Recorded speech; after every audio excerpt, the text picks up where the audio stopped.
गर्दीच्या ठिकाणी एका रुग्णवाहिकेला जागा मोकळी करून देत जमलेल्या माणसांनी माणुसकीचं दर्शन घडवून दिलंय.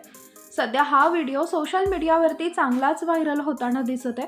त्यासोबत नेटकऱ्यांनी कौतुक करत या व्हिडिओखाली कमेंट्सचा पाऊस पाडलाय. त्यामुळे या व्हिडिओची चांगली चर्चा रंगलेली पाहायला मिळतेय.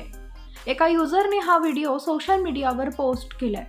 होळीच्या निमित्तानं रस्त्यावर बरीच गर्दी जमलेली तुम्हाला या व्हिडिओतून पाहायला मिळेल. हा व्हिडिओ इंदोर येथील आहे. दरवर्षी होळी झाल्यानंतर इंदोर येथे प्रतिष्ठित रंगपंचमीचं आयोजन केलं जातं. यात सुमारे 5 लाख लोक सहभागी होतात अशी माहिती कळते.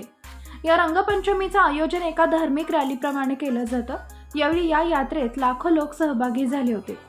या दरम्यान एक आश्चर्यकारक प्रकार घडलेला पाहायला मिळाला. या लोकांच्या गर्दीत रुग्णवाहिका आली आणि गर्दीत आलेली ही रुग्णवाहिका पाहून जमलेल्या लोकांना आपला उत्साह सोडून या रुग्णवाहिकेला रस्ता मोकळा करून दिला.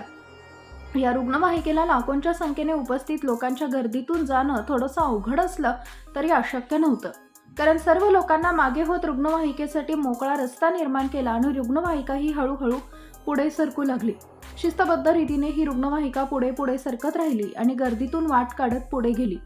गर्दीने दाखवलेला शहाणपणा पाहून नेटकऱ्यांनी जमावाचं कौतुक केलंय.